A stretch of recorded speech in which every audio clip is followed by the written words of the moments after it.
జై గురు గురుదేవ. గురు బ్రహ్మ గురు విష్ణు గురుదేవో మహేశ్వర గురు సాక్షాత్ పరబ్రహ్మ తస్మై శ్రీ గురవే నమః. ఓం నమో బ్రహ్మాదిభ్యో బ్రహ్మ విద్యా సంప్రదాయ కర్తృభ్యో వంశ ఋషిభ్యో మహద్భ్యో నమో గురుభ్యః. సర్వోపప్లవరహిత ప్రజ్ఞాన ఘన ప్రత్యగర్ధో బ్రహ్మైవాహమస్మి అహం పదార్థరహితః. గురవే సర్వలోకానాం విషజే భవరోగిణాం నిదయే సర్వ విద్యానాం శ్రీ దక్షిణామూర్తయే నమః. బృహద్వాసిష్ట సిద్ధాంతం పూర్ణబోధోపదేశికాం వెంకటేశ్వర యోగేంద్రం సద్గురుభ్యో నమో నమః. ఆత్మానాత్మమతీతమనిశం కేవలాత్మోపదేశికాం వేముల రామయార్య యోగేంద్రం సద్గురుభ్యో నమో నమః. క్షరాక్షరమతీతం చ అచల పూర్ణోపదేశికాం పూర్ణానంద పుల్లయార్య సద్గురుభ్యో నమో నమః. ద్వయాత్మరహిత సిద్ధాంతం పరమపురుష ప్రబోధకాం శ్రీ వివేకానంద సుబ్బయార్య సద్గురుభ్యో నమో నమః.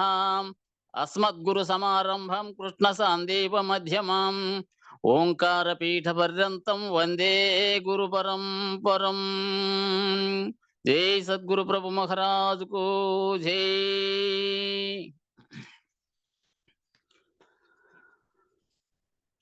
తస్కరుండొకటే యద్ధనము చూపించేరు కవులకు నొక తొర్రే గవ్వైవరు. కట్టుబోతుకు వెండి కడియాలు నిచ్చేరు భిక్షగానికి సోడు బియ్యమివరు. తొత్తుకు బంగారు నత్తు చేయింతురు భార్యకు సింపుల బట్ట ఇవరు. వేషధారుల చూసి వెల ఇచ్చి మృక్కేరు బాపడిలు కేతేర పలుకరెవరు. బాధ గురువుల పీడించెపదులు నూర్ల నిత్యదరుగాని నిజ గురువుకెవ్వరివరు. వాసరము వాడపలియా గదాస వినుత విమల సుగుణ ప్రకాశ శ్రీ వెంకటేశ.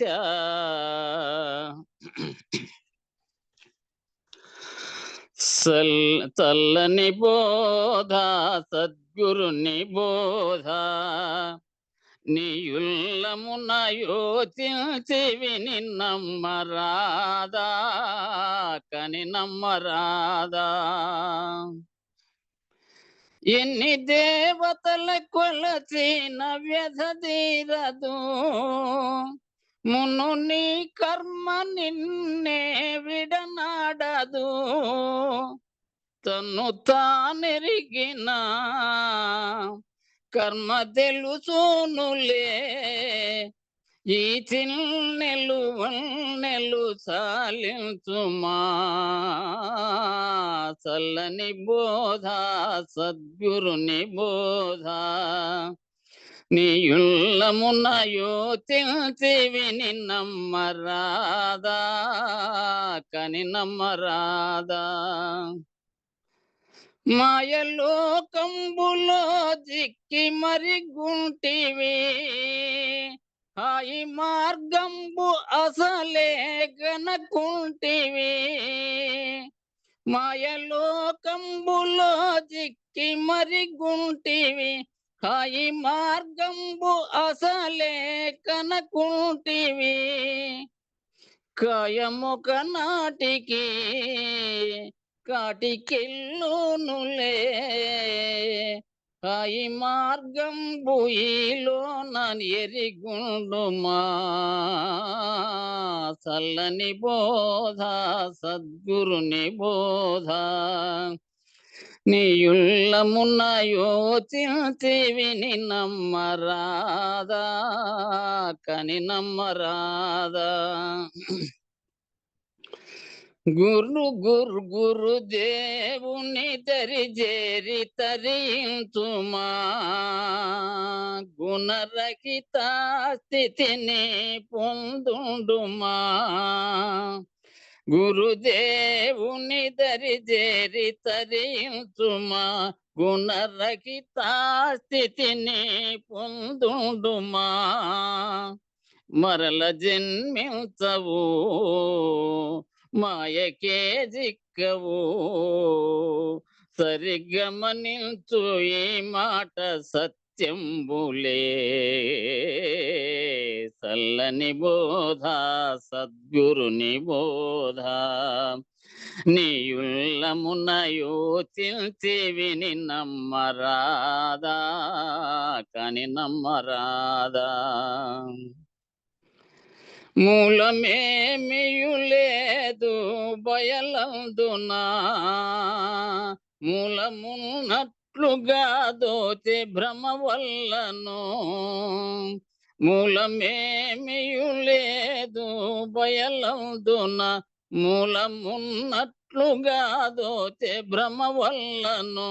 కీలు గురు కరుణచే చాలగా నెరిగిన, మళ్ళీ జన్మించవీధరలు మరుగెరుగుమా. చల్లని బోధ సద్గురుని బోధ, నీయుల్లమున యోచించి విని నమ్మరాదా, కాని నమ్మరాదా. భేదరహితుని చిదంబర యోగీంద్రుని, హృదయమందున పూజించే దైవంబని. భేదరహితుని చిదంబర యోగీంద్రుని, హృదయమందున పూజించే దైవంబని.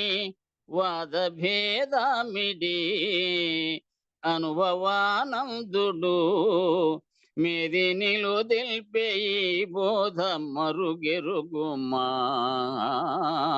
చల్లని బోధ సద్గురుని బోధ, నీయుల్లమున యోచించి విని నమ్మరాదా, కాని నమ్మరాదా. జై సద్గురు ప్రభు మహారాజుకు జై, గురు పరంపరముకు జై. జై గురు. జై జై గురుదేవ. ఏ అవయవమే క్రియలను బాయకజేయంగదలచి ప్రబలెనో ధరపై, ఆవయవ మా క్రియలను న్యాయముగా చేయుచుండు నిరుగుమవిధిగా. ప్రజలల్లారు చేయు కార్యములను చేయుచు ఆ ఫలము చెందుచుందురుగాన. వాయుము ప్రజ్ఞాన భావభేదములన్నీ నిరుగుమవిధిగా. ప్రజలల్లారు చేయు కార్యములను భువి పంచభూతములచే సవినయముగ జననమయ్య సర్వజగంబుల్. ధ్రువముగనందుచే భేదము అవిరళముగా నెంచగూడాదని పల్కె గురుడు. విధి విధాన మెరుగు ముని విపుడు. ఎవరెవరి బుద్ధిని నెరిగిన విధముగా గవిసి మాట్లాడిన కామములిడిపోవు నింపల్కే గురుడు. విధి విధాన మెరుగు మునెపుడు.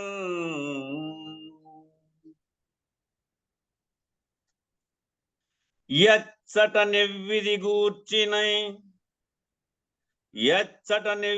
గూర్చుని ముచ్చటలాడంగవలయో ముందుగా గనియుల్ అచ్చట నవ్విది బల్కిన సచ్చరితులే అగుదురనుచో సంపూర్ణమదితో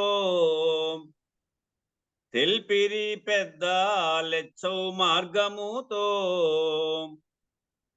అచ్చమౌచి కాటి నహము నందటు ఏని అచ్చమౌచి కాటి నహము నందుటేయని సచ్చరితులాయహము సమయింపజేసిరి సంపూర్ణమదితో తెల్పిరి పెద్ద లెచ్చౌ మార్గముతో. జై గురు.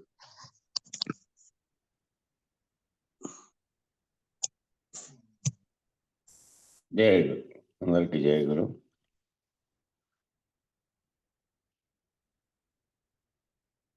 కాబట్టి సాధకుడు తప్పకుండా ఎలా ఉండాలి అనే దాని మీద నిన్న చెప్పారు. గురువు శిష్యులు ఎలా ఉండాలంటే స్వాత్మానం ఏవాద్వయం అని బోధించే గురువు గారికి వినే శిష్యుడికి మధ్య ఆ సిద్ధి అద్వైత సిద్ధి ఉండాలి. ఏకమైనటువంటి స్థితి ఉండాలి. ఏకత్వానుభూతిలో ఉండాలి. ఒకే రకమైన అనుభూతిలో బోధించే శిష్యుని బోధలో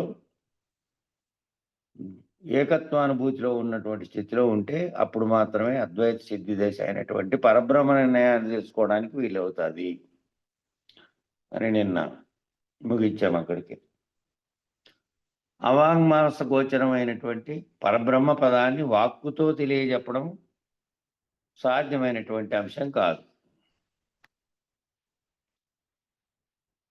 అద్వైతానికి చివరి మెట్టు పరబ్రహ్మ పదం. ఆ పరబ్రహ్మ పదాన్ని సూచించే సూచనా వాక్యాలే ఈ దక్షిణామూర్తి సూత్రంలో ఉన్నాయి. కాబట్టి ప్రారంభంలోనే ఎక్కడ ప్రారంభించారంటే విశ్వం దర్పణ దృశ్యమాన నగరీ తుల్యం నిజాంతర్గతం 1వ శ్లోకంలోనే ప్రారంభించారు. బోధించే గురువు దక్షిణామూర్తి అనేటువంటి మౌన వ్యాఖ్య స్థితిలో ఉండి బోధించాలి. బోధించే గురువు దక్షిణామూర్తిలాగా అశరీరుడైనటువంటి వాక్యే లేనటువంటి మౌనముద్రాస్థితిలో ఉన్నటువంటి ఉండి బోధించాలి. వినేటువంటి శిష్యుడు కూడా సత్శిష్యుడై అట్టి సద్గురుమూర్తిని ఆశ్రయించి సద్గురు హృదయాంతర్గతంలో ఉన్నటువంటి ఆ పరబ్రహ్మ పదము యొక్క అనుభూతిని నిర్విశేషంగా, నిర్వికారంగా, నిర్వికల్పంగా పట్టుకోగాలి. ఆ పరబ్రహ్మ పదం అనే దాన్ని ఎట్లా హృదయాంతర్గతంలో సద్గురు యొక్క హృదయంలోనే ఉన్నటువంటి శిష్యుడు నిర్విశేషంగా, ఇంకేమి మిగలకుండా, నిర్వికారంగా, ఏ వికారములు లేకుండా, నిర్వికల్పంగా, సంకల్ప వికల్పాలు లేనటువంటి స్థితిలో పట్టుకోవాలంటారండి. ఈ లక్షణాలు 3 నిర్విశేషం, నిర్వికారం, నిర్వికల్పం అనేది శిష్యుడికి ఉండాలి. ఆ స్థితిని పొందేటటువంటి గట్టి ప్రయత్నం అంతా శిష్యునిలోనే ఉంటేనే అది సార్థకమవుతుంది. వీటితో సశిష్యుడు పరబ్రహ్మ పదంలో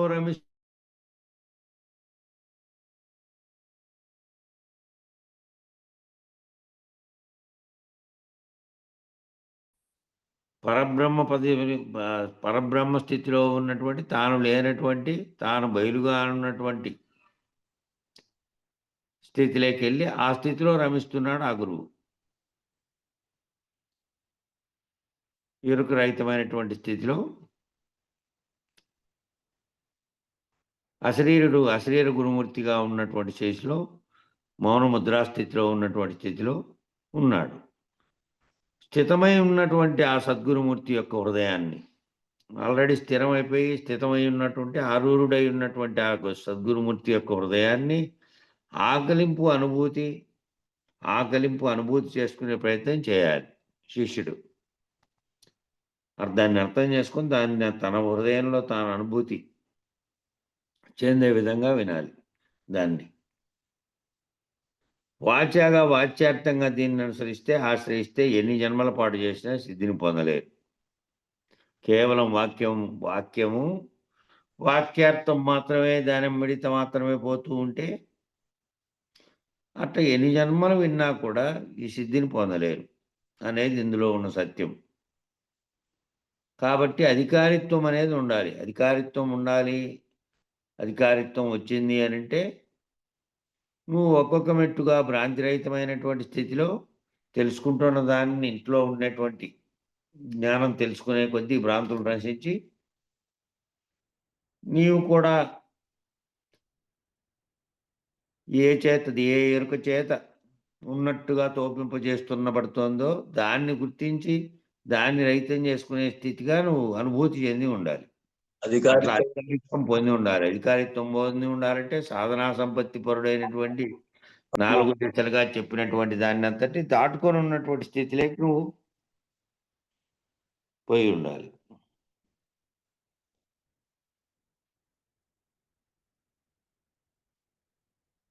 కాబట్టి ఆ అధికారిత్వం అనేది ఎవరికి వచ్చింది, ఎవరికి ఇవ్వాలి అనే అధికారిత్వాన్ని గురించి కూడా దాంట్లో మనకి ఇంతకుముందు వచ్చిన గ్రంథాల్లో ఉంది.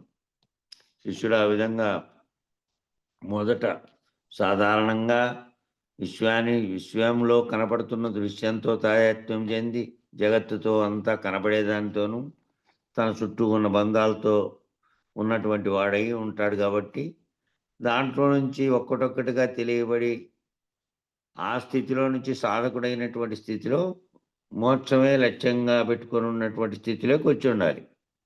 మొదట్లో లేకపోయినప్పటికీ సాధకుడిగా వినే కొద్దీ తన లక్ష్యం ఏమిటి అంటే తిరిగి రాని జన్మరాహిత్యం పొందినటువంటి ముక్తి కోరుతూ వచ్చినటువంటి వాడై ఉండాలి.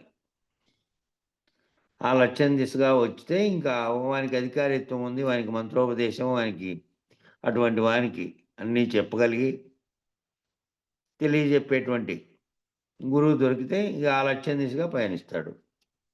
ఆ అధికారిత్వం అలా ఉండాలి. ఆ స్థితిని పొందాలంటే కేవలం ఈ వాచ్యార్థంగా విని అనేకంగా పాడుకొని కేవలం దాంట్లో కాకుండా దాని యొక్క లక్ష్యార్థం ఏమిటి, ఆ లక్ష్యంగా నిర్ణయింపబడినటువంటి తర్వాత మళ్ళీ నిర్ణయార్థంగా తనలో ఏ విధమైనటువంటి ఆరుడత్వం వచ్చింది అది విన్న తర్వాత అనే స్థితికి ఎదగాలి. కాబట్టి అందులో సత్యం ఉన్నమాట. కాబట్టి అధికారిత్వం అనేది ఉండాలి. అయినా సాధ్యమైనంత వరకు కిందికి దిగి వచ్చి అందించే ప్రయత్నం చేస్తున్నారన్నమాట. గురువు ఏం చేస్తున్నారంటే కిందికి దిగి వచ్చి కింద నుంచి చెప్పడానికి ప్రయత్నం చేస్తున్నారు. ఎందుకంటే కొత్తగా చేరినటువంటి మోక్షాపేక్షతో గురువుని ఆశ్రయించి జన్మరాహిత్యం కొరకు వచ్చినటువంటి వారికి కింది నుంచి మొదట్లో ఒకేసారి ఉన్నతమైనటువంటి పై స్థాయిలో బోధ చెప్పారనుకోండి, ఏ విధంగా జగత్ అనేది తోస్తున్న దాన్ని నిజానికి అది తోస్తూ ఉంది, కనపడుతూ ఉంది. ఇది లేదు, నిజానికి ఇది శాశ్వతం కాదు, ఉన్నది ఒకటి ఉంది, అదేమో కనపడదు. కాబట్టి ముందు ఈ అనేకమైనటువంటి ఉదాహరణలన్నీ చెప్పుకుంటూ కిందికి దిగి వచ్చే చెప్తున్నారు. దాన్ని వాచాగా తెలియజేయడానికి వీలు కాకపోయినప్పటికీ అన్ని స్థాయిల్లో అనగా జీవుడు, ఆత్మ, బ్రహ్మము, పరబ్రహ్మ అనే స్థాయిలో చెప్పే ప్రయత్నం చేశారు. జీవుడు కాడ మొదలుపెట్టి జీవుడు అనే స్థితి ఈ పంచీకరణలని చేసి ప్రకృతి సమిష్టిగా ఉన్నటువంటి బ్రహ్మాండం అంతా దాని పుట్టుక, ఇదంతా చెప్పిండేది ఏంటికి? సాంఖ్యమంతా దేన్ని సూచించిందంటే నీలో నీవు నిన్ను గురించి ముందు తెలుసుకొని నీవు నీ జగత్తులోకి ఎలా వచ్చావు, నీవు ఈ బ్రహ్మాండం అంతా ఎట్లా వచ్చిందో అనేదాన్ని తెలుపుకొని దాంట్లో గుర్తెరిగేది ఒకటి ఉంది, అది అధిష్టానంగా ఉన్నదని, అది నీకు సమిష్టికి రెండిటికీ ఉంది, వెస్ట్ సమిష్టిలకు. అదే బ్రహ్మంగాను అదే ఆత్మగాను ఉంది. దాన్ని దాటినటువంటి స్థితిలో ఉన్నటువంటిది పరబ్రహ్మ స్థితిలో ఉన్నటువంటి బయలుగా ఉన్నటువంటిది అది ఎప్పటికీ ఏ విధంగానూ పరిణామ వికారములు లేకుండా ఒకటి ఉంది అని చెప్పాలంటే జీవుని స్థాయిలో నుంచి జీవుడు, ఆత్మ, బ్రహ్మము, పరబ్రహ్మ అనే స్థాయిలో చెప్పే ప్రయత్నం చేశారు. జీవులన్నీ ముఖ్యంగా మానవులు అన్ని జీవులు అంటే ఈ రకరకాలైనటువంటి 84 లక్షల జీవరాశుల్లో మానవుడు ముఖ్యంగా మానవునిది ఎందుకు విశేషమైంది అన్నారంటే నిన్న వచ్చింది, అది నిన్న మొన్న వచ్చింది. మానవుడి యొక్క విశేషమైనటువంటి ప్రజ్ఞ ఎక్కడైతే ఉందో, ఏ ప్రజ్ఞ చేతైతే సర్వమును గుర్తించగలిగినటువంటి, విచారణ చేయగలిగినటువంటి ఉన్నాడో స్థితి, అది మానవునికి ఉంది. కాబట్టి ఆ జీవులన్నీ ముఖ్యంగా మానవులు ఈ 4 స్థితి భేదాలతో ఉంటారు. మానవులంతా కూడా ఈ 4 స్థితి భేదాలతో ఉంటారు. వాడిగా వేరే రకమైనటువంటి వేరే దానితో వాని హృదయంలో వైరాగ్య భావన అనేది లేనే లేకుండా, ఏ రకమైనది లేకుండా వాస్తవ జగత్తునే నమ్ముచు తన చుట్టూ ఉండే బంధాలన్నింటినీ దాంతోనే ఎనమురుగుతున్నాడంటే ప్రపంచం అనే సంసారంలో మునిగిపోయే దాన్ని నిజంగా నమ్మి దాన్ని ద్వంద్వములతో కష్టాలు వచ్చినప్పుడు దుఃఖము, ఆనందం కలిగినప్పుడు ఆనందము, వీటన్నిటితో తాదాత్మ్యం చెందుకుంటూ ఇదే నిజం అనుకొని దాంట్లో కొట్టుమిట్టాడుతూ ఉన్నాడు. మళ్ళీ జన్మలకు కారణమైనటువంటి పనులు కర్మలని నిర్వర్తిస్తూ దాంట్లోనే ఉన్నాడు. ఈ 4 స్థితిభేదాలతో ఉండే జీవభావంతో ఉండేవాడు, ఆత్మభావంతో ఉండేవాడు, బ్రహ్మభావంతో ఉండేవాడు, పరబ్రహ్మ పదమును అధివసించినటువంటి వాడని 4 స్థితులన్నీ నువ్వు విచారణ చేసుకుంటూ పోతే, కాబట్టి భక్తిగా చేసేవాడు ఏం చేస్తున్నాడంటే ఒక లక్ష్యాన్ని పెట్టుకొని అటుకు పోయి స్వామిని దేన్నో ముక్కొని, స్వామి ఇదిగో పూలు పుష్పం ఇవన్నీ సమర్పించిన అని చెప్పి ఆడ తత్వగీతాన్ని పాడుకుంటున్నాడు. తత్వగీతాన్ని అంటే భక్తి గీతాన్ని అంతరార్థం లేక వెనక్కి చూడగలిగి విచారణ చేయగలిగే స్థితిలోకి గనక పోయినవాడైతే ఇంక మళ్ళీ ఈ స్థితులన్నీ వానికి ఏర్పడతాయి. జీవుని గురించి, ఆత్మ గురించి, బ్రహ్మం గురించి, పరబ్రహ్మం గురించి తెలుసుకునే ప్రయత్నం అంతా జీవుడు చేశాడనుకో వైరాగ్య భావంతో, ఈ స్థితి భేదాలన్నింటినీ ఒక్కోదాన్ని దాటుకొని వెళ్తాడు. ఈ స్థితి భేదాలుగా చెప్పినప్పుడేమో అంతా చెప్పినదంతా ఒక్కొక్కటిగా చెప్పినటువంటి సాంఖ్య తారక మనస్కములు, ఆ తర్వాత మహావాక్య విచారణ, ఆ తర్వాత దాన్ని కూడా నిరసన చేసినటువంటి దాన్ని రహితపరుచుకునేటువంటి పద్ధతిలో ఉంది ఇది. అట్లా ఉండే వాళ్ళే పరబ్రహ్మ పదమును అధివసించినటువంటి వారు అవుతారు. 4 స్థితి భేదాలను విచారణ చేసి అధిగమించినటువంటి వారు. ఈ రకమైన 4 జ్ఞానస్థాయి భేదాలతో, అంటే పంచవివేకాలలో ఉన్న భేదాలతో అన్నమాట, వారి వారి జీవన విధానాన్ని అనుసరించి, వారి వారి ముక్త స్థితిని అనుసరించి, వారి వారి వివేక స్థితిని అనుసరించి ఈ స్థితి భేదాలుగాను సూచించడం జరిగింది. మరి వాళ్ళంతా విచారణ చేసేదాన్ని బట్టి ఈ 5 రకాలైనటువంటి వివేకాలని మనం చెప్పారు. పంచ వివేకాలు వెనకటి పేజీల్లో వచ్చింది.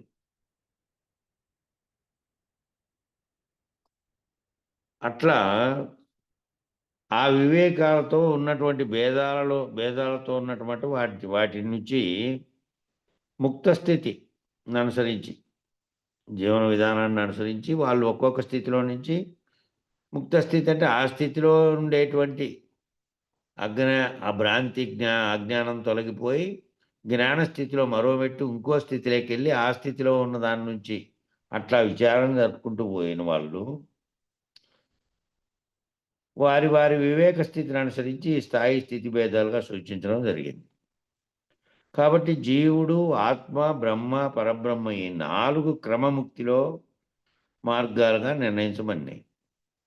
4 క్రమంగా మొదట ఏం చేసుకుంటున్నాం, మొట్టమొదట మొదలు పెడతానే జగత్తు పుట్టడానికి కారణమైనటువంటి ఆత్మను విచారించి దాంట్లో బ్రహ్మాండము, పిండాండము ఇవి 2 పంచీకరణలు చేస్తున్నాం. ఈ 2 ఎట్లా ఏ స్థితిలో అంతకుముందు అవ్యక్తంగా ఉన్న స్థితిలో నుంచి వ్యక్తమైనవి అనే దాన్ని విచారణ చేస్తున్నాం. మళ్ళీ జీవుడి స్థాయిలో నుంచి ఆత్మస్థాయి, మళ్ళా బ్రహ్మ స్థాయి, మళ్ళా పరబ్రహ్మ స్థాయి అనేటువంటిది విచారిస్తే ఇక 4వ స్థాయిలో విచారించేవాడు విచారించిన అంశము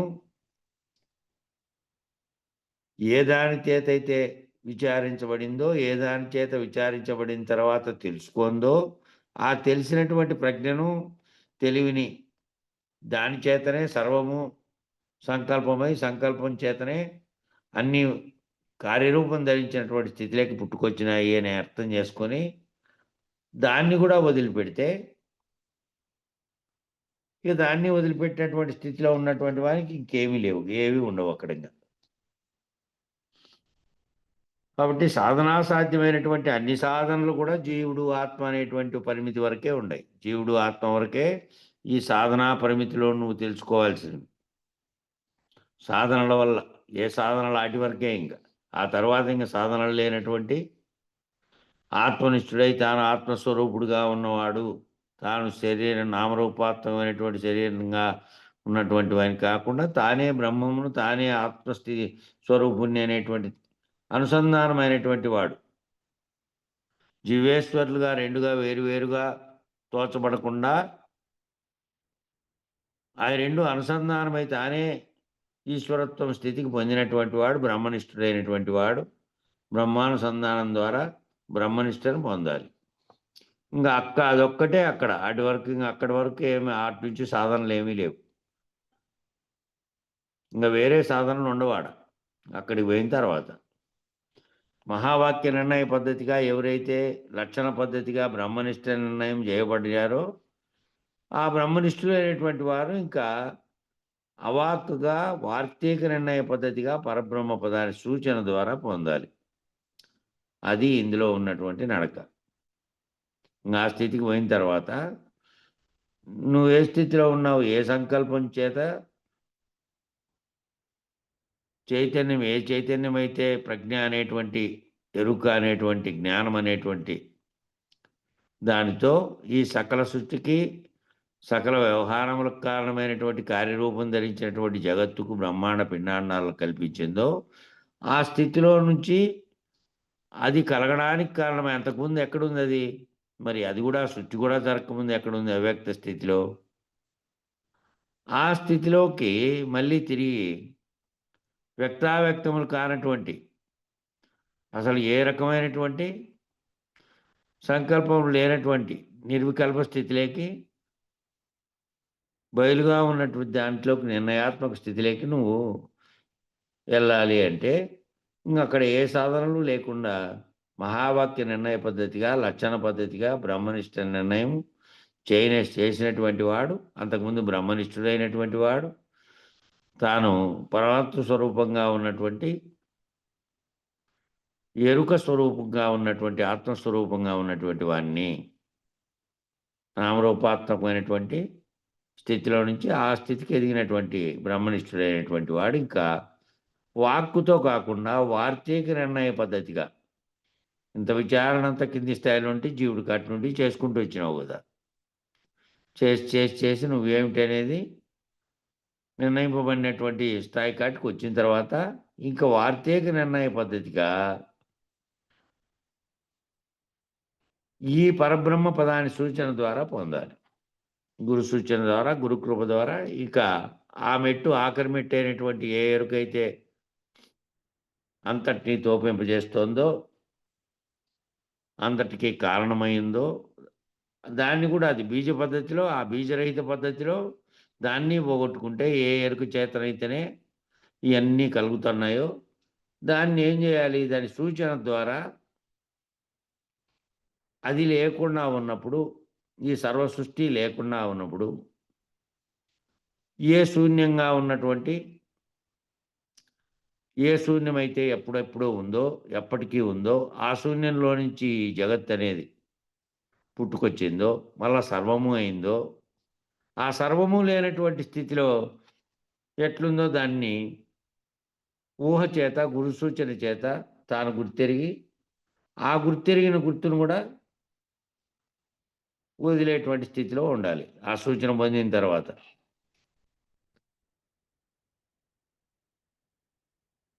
ఇది దీంట్లో ఉండే నడక. ఈ నడకలో రావాలి. ఈ నడకని సాధారణంగా ప్రతి ఒక్కరూ కూడా ఆయా అర్హతలను అనుసరించి అధికారిత్వాన్ని అనుసరించి సాధించడం సాధ్యమవుతుంది. ఈ నడకలో వచ్చేవారు ఏ విధంగాను అంటే మళ్ళీ వాక్యంతో మొదలుపెట్టి విచారించే స్థాయిలో నుంచి వాక్యం ఏమీ లేనటువంటి మౌనముద్రా స్థితిలో ఉన్నటువంటి ఆఖరి నిర్ణయంగా కేవలం సూచనతో గుర్తెరిగి ఆ గుర్తెరిగే గుర్తును రహితపరుచుకునేటువంటి స్థితిలోకి వచ్చినటువంటి స్థాయికి రావాలి ఈ నడకలో. ఆ స్థితిలో నుంచి ఈ నడకను సాధారణంగా ప్రతి ఒక్కరూ ఆయా అర్హతలను అనుసరించి అధికారత్వాన్ని అనుసరించి సాధించడం సాధ్యమవుతుంది అని. కాబట్టి వాళ్ళ యొక్క నడకను బట్టి వాళ్ళు వ్యవహరించేది వాళ్ళకుండే ఆయా అర్హతలను బట్టి అధికారత్వాన్ని పొందారు అంటే అంతకుముందు చెప్పినటువంటి అన్ని దశల్లోని భావాన్నంతటినీ తమలో అర్థం చేసుకోగలిగిన స్థితికి వచ్చారు అని వస్తూ ఉన్నారు. ఆ విధంగా ఇది దీంట్లో పొందుతున్నారు ఆ భావస్థితిని అనేదాన్ని సాధించడం అంటే దాన్ని సాధించితే సాధ్యమవుతుంది. అది ఆ సాధించడాన్ని బట్టి వారి అధికారిత్వాన్ని నిర్ణయించవచ్చు వాళ్ళు ఆ స్థితికి చేరుకున్నారా అని.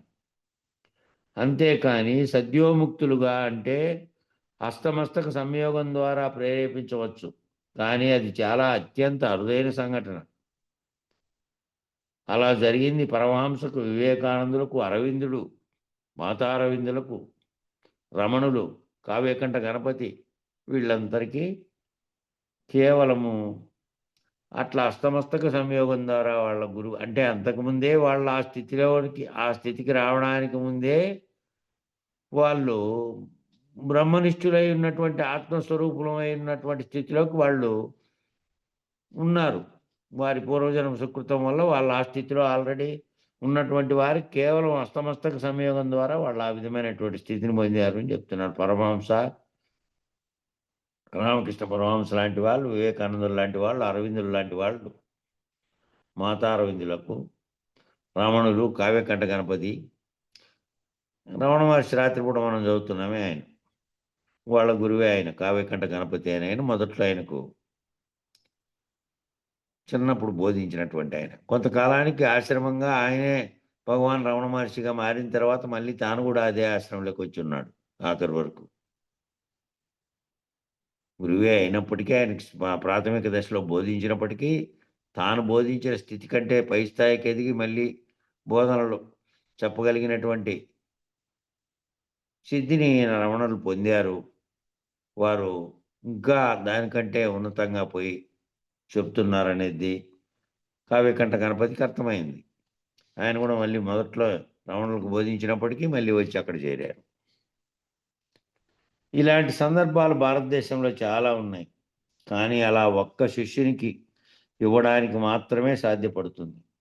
కాలాన్ని మీరిన కడతేరిన మహానుభావుడు కాలంలోకి దిగొచ్చి ఒకరికి మాత్రమే సహాయం చేయగల సమర్థత, అవకాశం సృష్టి ధర్మంలో ఇవ్వబడింది. అట్లా కేవలం స్పర్శామాత్రం చేత గురువుగారు ఆశీర్వదిస్తే తాము ఆ స్థితికి పోయేటువంటి దర్శనాన్ని అందరూ పొందలేరు. ఎవరో ఒక్కరు మాత్రమే ఆ విధంగా కాగలరు అని చెప్తున్నారు. అటువంటి ఆ విధంగా కాలాన్ని మీరినటువంటి కడతేరినటువంటి మహానుభావుడు మళ్ళా కాలంలోకి దిగొచ్చి అంటే ఎరుకరహితమైనటువంటి స్థితిలో, కాలాతీతుడుగా ఉన్నటువంటి స్థితిలో ఉన్నటువంటి గురువు మళ్ళీ కాలంలోకి దిగొచ్చి ఒకరికి మాత్రం ఆ విధమైనటువంటి సహాయం చేయగల సమర్థత, అవకాశం ఆ సృష్టి ధర్మంలో ఇవ్వబడింది. ఇలా ఏదైతే చేయబడుతుందో అది మరలా రెండోసారి చేసే అవకాశం ఉండదు. ఇట్లా పారంపర్యంగా అనుసూచకంగా ఒకరికి ఇవ్వబడుతూ ఎవరో ఒకరిని గొప్పలను ఒకరు నిలబెట్టిపోతానులే అట్లా అనేకులుగా గురువు గారి యొక్క సమర్థతను అందుకొని గురువు గారి స్థాయి లేకపోయే వాళ్ళు ఒకరో ఇద్దరు ఉంటారు. అంతా మళ్ళీ ఆ స్థితిలో అట చెప్పబడేది ఉండదు. కాబట్టి పరంపరగా సాగుతున్న దాంట్లో ఆ విధంగా అట్లా గురువులేకి తాను లీనమై ఉన్నటువంటి గురుస్వరూపంగా తాను కూడా మారి మళ్ళీ అట్లా బోధించగలిగినటువంటి స్థితిలోకి పోయే వాళ్ళు కొందరు ఉంటారు. అదే మన గురువు చెప్తాను అదే ఎవడో కోటుకోవడం అనేది వాడుకలో ఉందప్ప. ఆ నూటికొకడో, కోటికొకడో నేనెందుకు కాకూడదు అనే పట్టుత్వం ఎవరికైతే వస్తుందో, వాళ్ళు ఉమ్, ముందుకు పోవడానికి అవకాశం ఉంటుందని మన గురువు ఎన్నో సార్లు చెప్పినాడు. ఉమ్. అట్లా. అక్కడ వాళ్ళకి శిష్యునిలో ఏర్పడింది అలా అధికారిత్వాన్ని పొందగల అర్హతను పొందగలిగే స్థితిలో అట్లా విచారించినారు ఎట్లా ఓహ్! ఆ పద్ధతిలో విచారించి ఆ విధమైన స్థితికి చేరుకొని ఉంటేనే వాళ్ళు ఆ విధంగా చేయగలరు.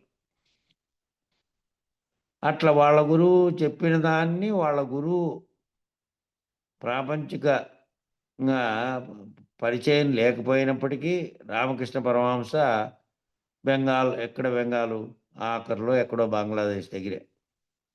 ఒకప్పుడు తూర్పు పాకిస్తాన్ అది, మళ్ళీ బంగ్లాదేశ్ అయింది. అక్కడెక్కడో బెంగాల్లో ఒక గుడిలో పూజారిగా ఉన్నటువంటి ఆయన రాత్రిపూట అప్పుడప్పుడు తత్వబోధనలు చేస్తుంటే ఓ 40-50 మంది శిష్యులు తయారు చేసుకొనుంటే అక్కడికి ఈయన రాత్రిపూట పోతూ మళ్ళా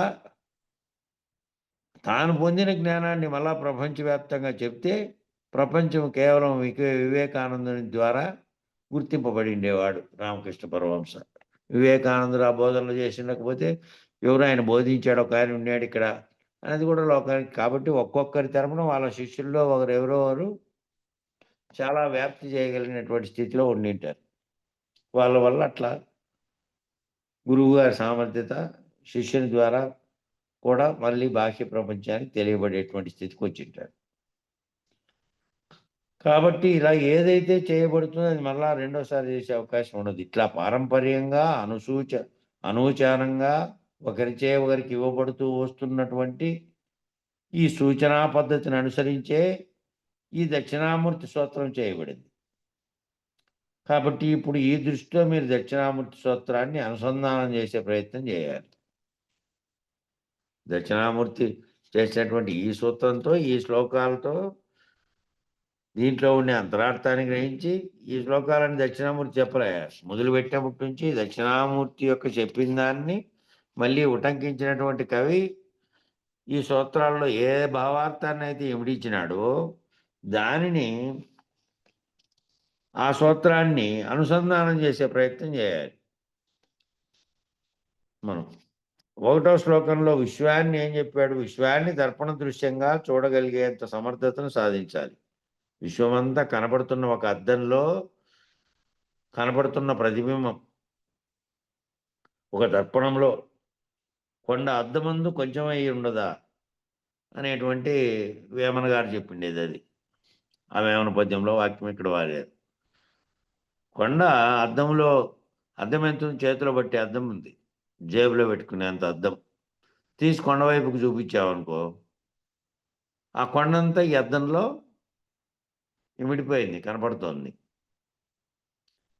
కొంచెం అయిపోయింది. కాబట్టి అంత విశ్వంగా కనపడుతున్నటువంటిదంతా కూడా దర్పణంలో ఉండే దృశ్యం వలె భావన చెంది ఆ విధంగా చూపెట్టారు. ఆ లక్షణాన్ని ఎంతటి పెద్దదైనా కూడా దర్పణ దృశ్యంలో చిన్నదై లేనిదై కనపడుతుంది. దీన్ని ఎలా స్వీకరించాలి అంటే నీ యొక్క దర్శన శక్తి, దృక్శక్తి ఎంత ఉండాలయ్యా అంటే సమస్త జీవరాశిని బిందు రూపంగా, సమస్త జీవరాశి కూడా పంచభూతాత్మకమైనటువంటి జగచ్చచ్చు అయినటువంటి సూర్యస్థానం నుండి చూసినప్పుడు జగత్తును చూడగలిగే కంటితో చూడగలుగుతున్నావు. జగచ్చచ్చువుగా ఉంది అది. నీకు దేహానికి ఉన్నటువంటి కంటిగా ఆ కన్నుతో మామూలుగా అయితే బాహ్య ప్రపంచంగా ఎంత దూరం నీకు పోగలుగుతుందో సూర్య చంద్రాదులను చూస్తున్నావు, నీకు కనబడే చుట్టూ ఉన్న విశ్వాన్ని చూస్తున్నావు. అట్లా జ్ఞాననేత్రంతో మొత్తం ఈ విశ్వమంతటిని దర్శించగల, ఆ విశ్వమంతటిని జీవరాశితో సహా అంతటిని ఒక బిందువుగా సమస్త జీవరాశిని పంచభూతాత్మకమైన జగచ్చచ్చు అయినటువంటి సూర్యస్థానం నుండి చూసినప్పుడు ఆ సూర్యుడి పైన ఉన్నాడు, దాని వెలుగు ప్రపంచం అంతటికీ పడుతోంది. ఏదైనా దానికి అడ్డం ఉండేటువంటి ప్రాంతాల్లో తప్ప దాదాపు ప్రపంచం అంతటికీ కనపడుతుంది. మొత్తం భూగోళంలో కేవలం ఒక 300 చిల్లర 400 కిలోమీటర్లంత దూరం ఉండే ఒక ప్రాంతం మాత్రమే సంవత్సరం మొత్తం కూడా ఎప్పుడు పడకుండా భూమి చుట్టూ తిరిగి మళ్ళీ పైకి లేచి ఇట్లా సూర్యుని చుట్టూ తిరిగే సమయంలో ఒకే ఒక సందర్భంలో మాత్రం పడుతుంది దానికి. ఒక 2 నెలల్లో 2.5 నెల ఎప్పుడో పడుతుంది అంతే. 3 నెలలు లోపే అదంతా. మిగిలిన 9 నెలలు కూడా వాళ్ళకి ఎండే పడదు. ఇంకా సంవత్సరం అంతా కూడా ఆ 3 నెలలే అంతే ఎండ. మిగతా అప్పుడల్లా చీకటే. అక్కడ కూడా జీవిస్తున్నారా అంటే జీవిస్తున్నాయి కొన్ని జీవులు. అంతేగాని మానవులంతా పోయి అక్కడేం జీవించలే. పూర్తిగా ఉత్తర ధ్రువము అయినటువంటి మంచుగడ్డలు దాటిపోయినటువంటి స్థితిలో ఉంది అది ఆ ప్రాంతం. దానికి ఎటువైపున ఎండబడే అవకాశం లేకుండా ఉండేది ఉంటుంది. ఎట్లా ఆ సూర్యస్థానం నుంచి చూసినప్పుడు జగత్తంతటికి అక్కడి నుంచి ప్రకాశం అంది అంతా కూడా ఒకే దాంతో కనపడుతుంది పైన నుంచి. అట్లా ఇప్పుడు రాకెట్ల పైకి పోయి చూస్తున్నప్పుడు భూమండలం అంతా కనపడుతుంది. అట్లా ఈ భూమండలం మీద ఉన్న సమస్తము ఒక బిందు స్థానంగా మారిపోయింది అక్కడికి పోయి చూస్తే. ఇక్కడ నుంచి చూస్తే ఏమేమో కనపడుతున్నాయి, అవాంతరాలు కనపడుతున్నాయి, కొండలు పర్వతాల చుట్టూ ఉన్నటువంటివన్నీ. ఆ స్థితిలోకి పోయి చూస్తే అంతా ఓ బిందు స్థానం. అదే జగచ్చక్షు స్థానాన్ని సూర్యగోళం నుంచి అవతలకు నడిపి ఒక కేంద్రక స్థానానికి తీసుకువెళ్ళినట్లయితే, బ్రహ్మంగా మారినట్లయితే, ఆ బ్రహ్మంగా బ్రహ్మీభూత స్థితి నుండి చూసినప్పుడు ఇంకా ఆవలకున్నటువంటి స్థితిలో కనుక నీ ఊహతో జ్ఞానచక్షువుతో చూడాలి. ఇంక అది కంటితో పోయి అక్కడ పోయి చూసి వచ్చేది అనేది ఉండదు. ఇంకా అది కూడా దాటినటువంటి స్థితి లేకపోయి నువ్వు ఊహ చెందాలి అంటే ఆ సూర్యచంద్రాదుల స్థానం నుంచి ఇంకా పైకి ఎగిసినటువంటి స్థితిలో నుంచి చూస్తే ఇంకా అక్కడికి అవతలకి నడిపి ఒక కేంద్రక స్థానానికి తీసుకెళ్ళినట్లయితే ఇక నువ్వు బ్రహ్మముగా మారినట్లయితే, బ్రహ్మముగా బ్రహ్మీభూత స్థితి నుండి చూసినప్పుడు ఏదైతే నేను ఆత్మస్వరూపంగా ఉన్నటువంటి స్థితిలోకి వెళ్ళి బ్రహ్మముగా చూస్తే సర్వ జగత్తు విశ్వం అనేటువంటి ఇంకా సూర్యుడు చంద్రుడు ఆ దాటినటువంటి నక్షత్రాలు ఆ గోళకాలతో సహా సమస్తము దాటినటువంటి స్థితిలో నుంచి చూస్తే సౌర కుటుంబ వ్యవస్థ అంతా కూడా ఈ మొత్తం విశ్వం అంతా కూడా అప్పుడు బిందువుగా కనపడుతుంది. ఆ స్థితిని కూడా దాటినటువంటి స్థితిలో నుంచి చూస్తే విశ్వం అంతా ఓ బిందువుగా మారిపోయి కనపడుతుంది. ఇంకా అక్కడి నుండి పైన ఉన్నటువంటి విశ్వం అనే స్థాయికి ఆ విశ్వంలో ఈ సౌర కుటుంబ వ్యవస్థ అంతా నామమాత్రం అయిపోయింది. ఇంకా అక్కడికి పోయిన తర్వాత వాటన్నిటి దాటినటువంటి స్థితిలో చూస్తే ఇదంతా నామమాత్రమైనటువంటి ఇంత పెద్దగా ఉన్నటువంటి విశ్వమంతా కేవలం నామమాత్రమైనటువంటి దానితో అయిపోయింది.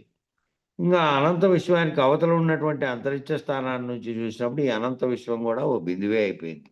అనంత విశ్వం అనేది కూడా జ్ఞాన చక్షువుతో చూస్తే, జ్ఞాన చక్షువుతో చూడగలిగితే, భావనలో ఊహించగలిగితే ఇదంతా కూడా అనంత విశ్వం అంతా కూడా బిందువు అయిపోయింది.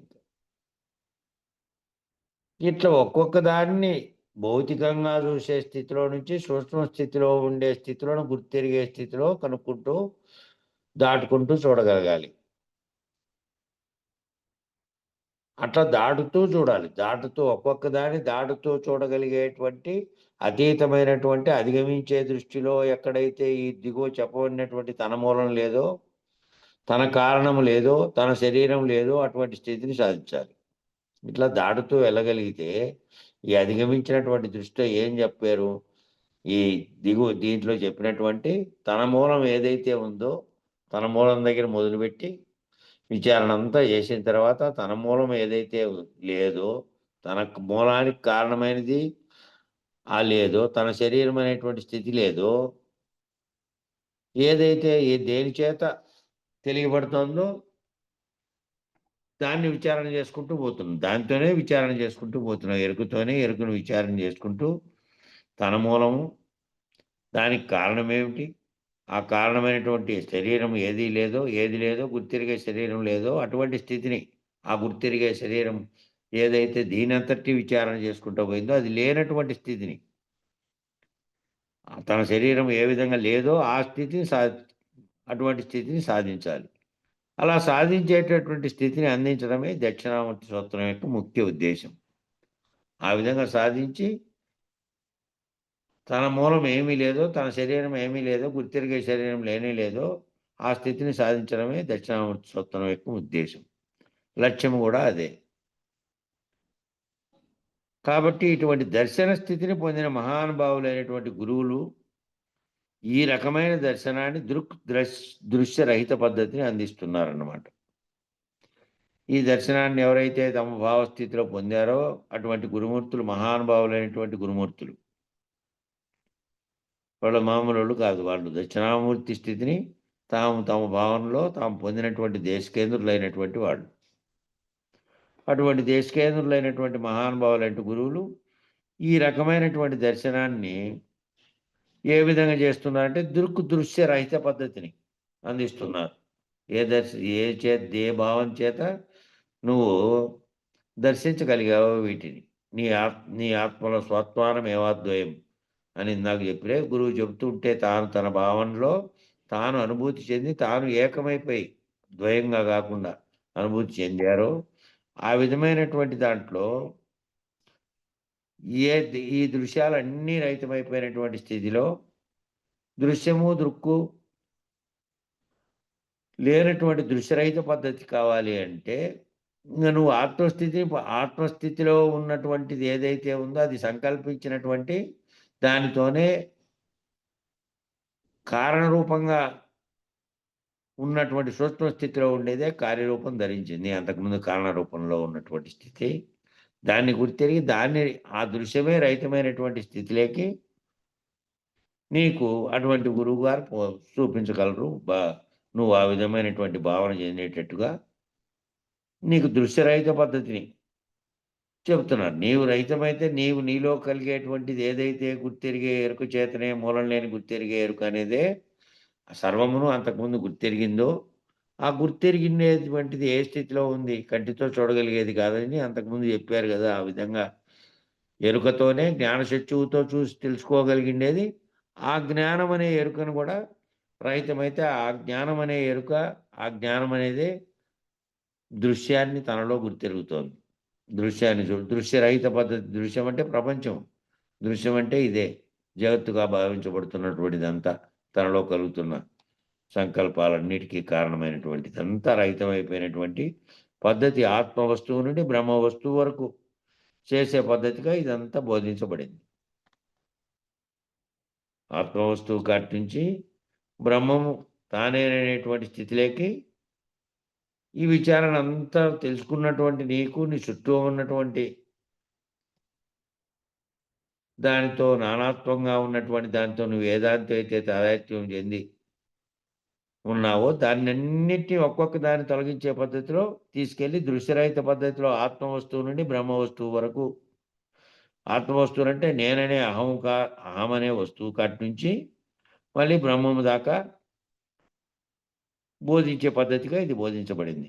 వాటి వరకు దాన్ని చేసే లాస్ట్లో లక్ష్యం ఏమిటంటే నేనే బ్రహ్మమునని గుర్తిరిగే స్థితిని మహావాక్య విచారణ ద్వారా నువ్వు పొందే వరకు బోధించబడింది. ఈ విధంగా దృశ్య వివేకం అంతా కూడా ఆత్మనిష్ఠుడికి ఈ దృక్కు ద్వారా దృశ్యంగా కనపడుతున్న దాన్ని విచారణ చేసి వివేకం పొందినటువంటి వానికి అంతా ఆత్మనిష్ఠునికి బ్రహ్మానుసంధానం చేసేటప్పుడు బోధించే వివేకాలలో భాగంగా ఉంది. ఈ చివరిదైనటువంటి పరబ్రహ్మ నిర్ణయాన్ని పొందేటప్పుడు ఏమో ఉపయోగించాల్సిందేమో దృక్రహిత పద్ధతి. ఇంతకుముందు చెప్పిందంతా విచారణంతా ఎరుకతో దృశ్యానికి కారణమైనటువంటి దృక్కు, దాన్ని చూస్తున్నటువంటి ద్రష్ట, మూడింటి పద్ధతిలో విచారణ అంతా చెప్పుకుంటూ పోయారు. ఇంకా ఆఖరిలో చివరి ఏం నిర్ణయం పొందాలి, ఏ దృశ్యమైతే వివరించబడిందో దాన్ని ఇంకా జ్ఞానచక్షువు చేత తొలగించుకోగలిగినటువంటి దానితో జ్ఞానచక్షువుతో దర్శించి తొలగించుకోగలిగినటువంటి స్థితిలోకి రావాలి నువ్వు పరబ్రహ్మ నిర్ణయాన్ని పొందాలంటే. దృక్రహిత పద్ధతి ద్రష్టు రహిత పద్ధతి అంటారు దాన్ని. కాబట్టి తాను కోల్పోయే విధానంలో తనను తానే లేనటువంటి తానే లేడు అనేది తెలుసుకునే విధానంలో దక్షిణామూర్తి స్తోత్రం బోధించబడుతోంది. అందువలనే విశ్వం దర్పణ నిజాంతర్గతం, విశ్వం దర్పణ దృశ్యమాన నగరీతుల్యం నిజాంతర్గతం అని పూర్తి ఆ శ్లోకంలో ఆ పాదం మొదటి పాదం. విశ్వం దర్పణ దృశ్యమాన నగరీతుల్యం నిజాంతర్గతం. కాబట్టి దాని యొక్క యథార్థ స్థితిని, నిజాంతర్గతం అంటే దాని యొక్క యథార్థ స్థితి ఏమిటి? యథార్థ స్థితి విశ్వమంతా కేవలం ప్రతిబింబంగా ఓ చిన్న అద్దంలో కనపడి దానిలాగా ఓ బిందు రూపంలో ఉన్నటువంటి స్థితిని తెలుసుకునే ప్రయత్నం చేయి. యథార్థ స్థితి ఆ విధంగా ఉంది. అనుభూతి చెంది దర్శించే ప్రయత్నం చేయి. దాన్ని నీలో అనుభూతి చెంది నువ్వు దాన్ని దర్శించే ప్రయత్నం చేయి. గురువుతో ఐక్యతాస్థితిని పెంచే ప్రయత్నంతో అనుభూతి చెందే ప్రయత్నం చేయి. గురువుతో ఏ గురువు బోధిస్తున్నాడో బోధిస్తున్న గురువు యొక్క వాక్యాలని నువ్వు భావంలో నీ అంతరంగంలో నువ్వు సొంతంగా అనుభూతి చెందే విధంగా విను. సొంతంగా ఆ మాటలో అనుభూతి చెందే విధంగా విని నువ్వు దాంట్లో ఐక్యతాసిద్ధిని పొందే విధంగా వినడం. అదే ఐక్యతాసిద్ధిని పొంది వింటూ మైమర్చిపోయినటువంటి వాళ్ళు ఉంటారు కొంతమంది.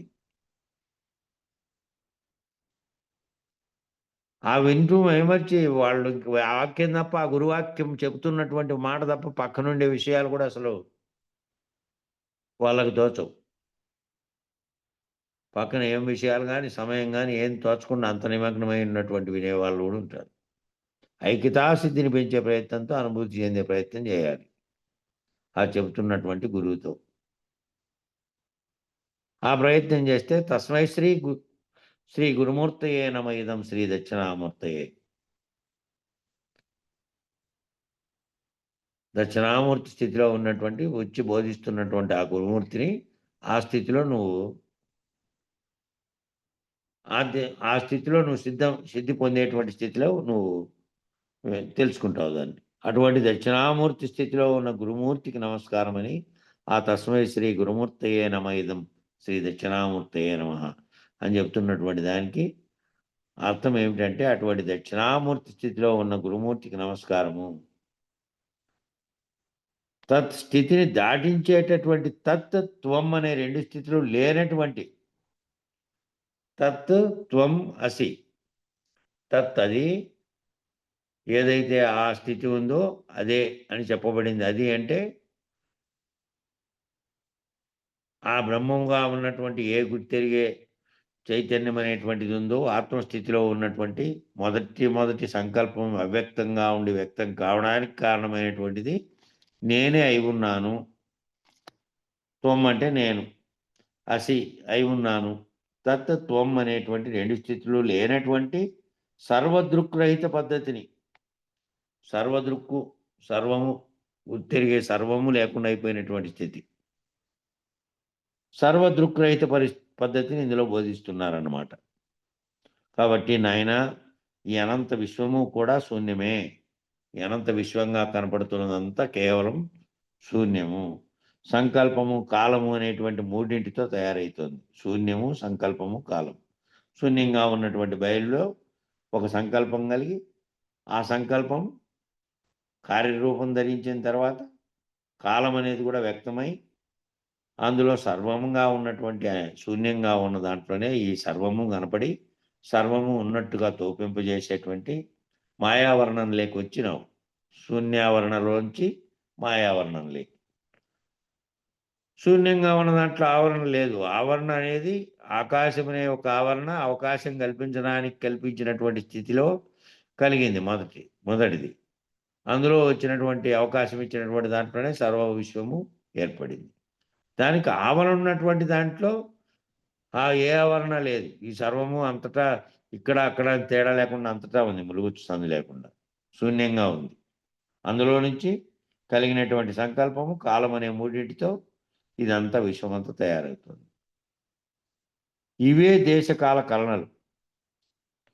ఇదే ప్రదేశము కాలము కలన అంటే కదలడానికి కారణమైంది. ఈ మూడు వస్తువులు ఈ వస్తువులు పదార్థాలు కావు. ఈ వస్తువులు పదార్థాలుగా కాకముందు ఏ విధంగా ఉన్నాయి? ఇవి లక్షణాలుగా ఉన్నాయి. దృశ్య జగతి తోచిన తర్వాత కనపడినటువంటిదంతా ఆ సమయంలో అప్పుడు లేవు. ఇంకా మూడు లక్షణాల స్థితిలో ఉన్నాయి. లక్షణత్రయం చేత అనంత విశ్వం అంతా తయారవుతుంది.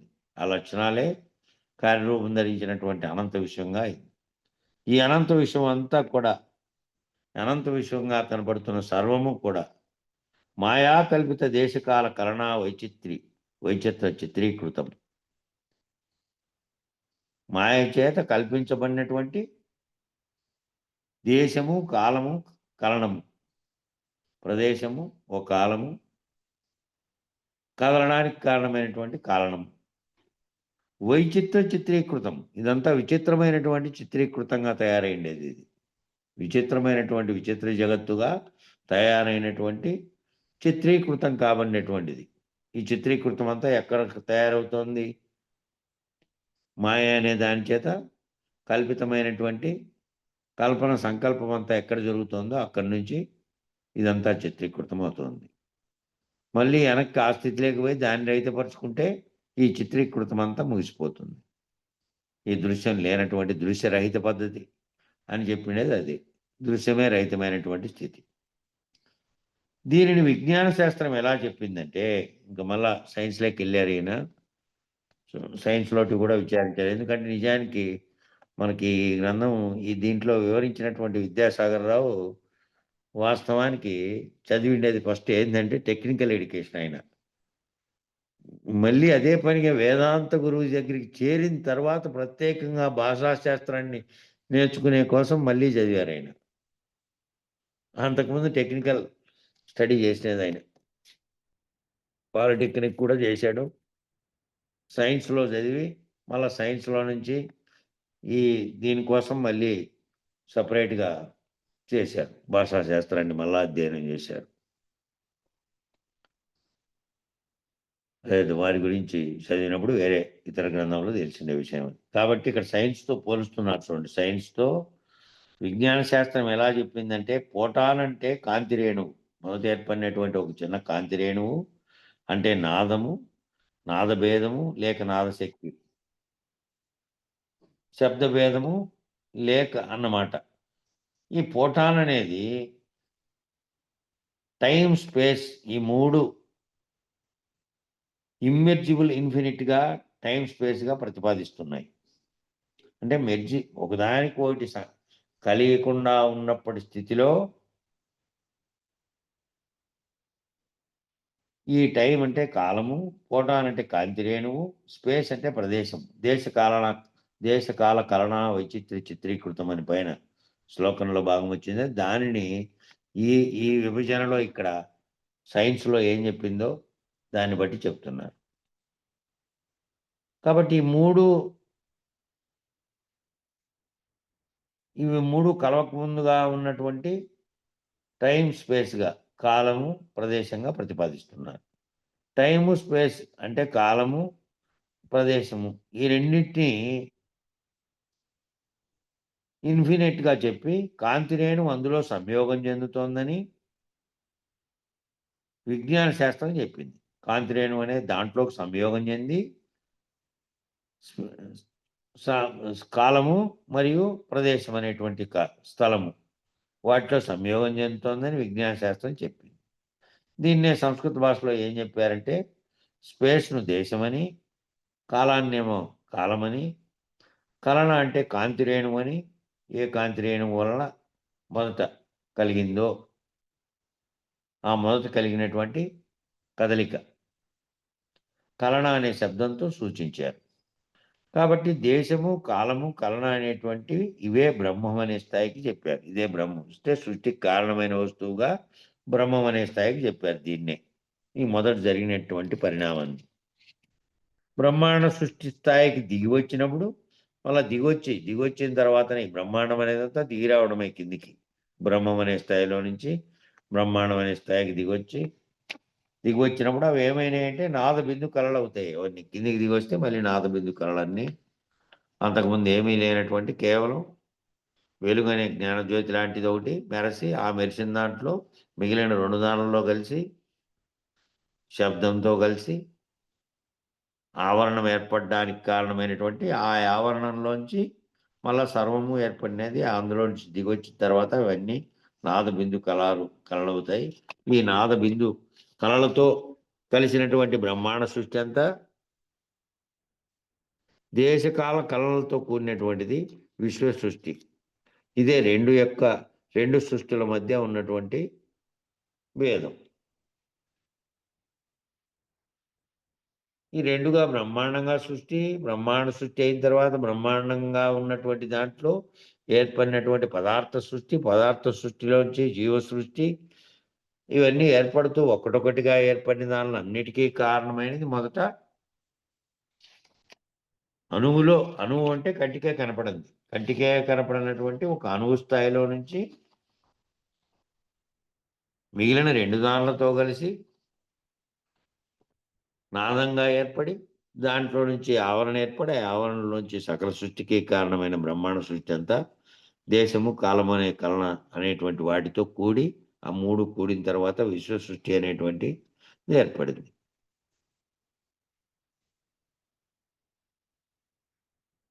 ఇదే ఈ 2 సృష్టిల మధ్య ఉన్నటువంటి భేదం.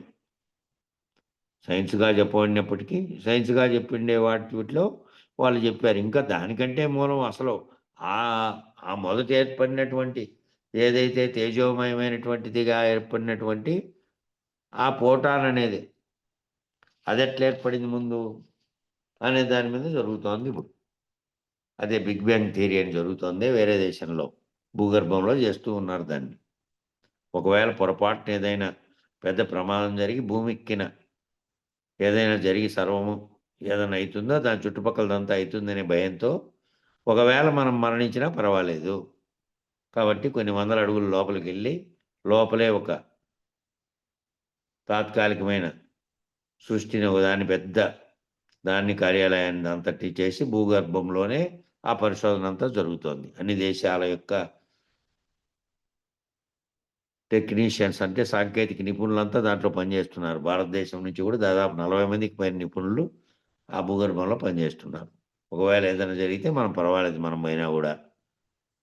ఆ అణువు ఢీకొట్టడంతోనే జరిగిన ప్రేలుడిలో సర్వ ప్రపంచం ఏర్పడి ఈ భూగోళం లాంటి అనేక గోళాలు ఏర్పడి దాంట్లోకి మళ్ళీ వాయువులు ఇవన్నీ ప్రవేశించిన చోట మాత్రమే ప్రాణులు ఉన్నాయి.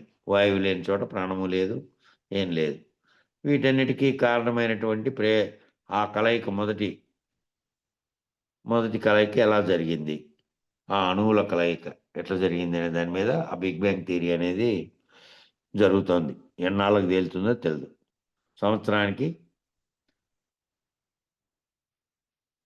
40,000 కోట్ల డాలర్లు, అంటే దాన్ని ఇంటూ 80తో హెచ్చించాల. 80తో హెచ్చించితే ఎంత అవుతుందో అంత డబ్బు ఖర్చు అవుతుంది సంవత్సరానికి దాని పరిశోధన. అన్ని దేశాలు తలా ఇది చేసుకొని చేస్తున్నారు. సరే, ఈ పేరకాటికి అయిపోయింది. మంగళం చెప్పండి.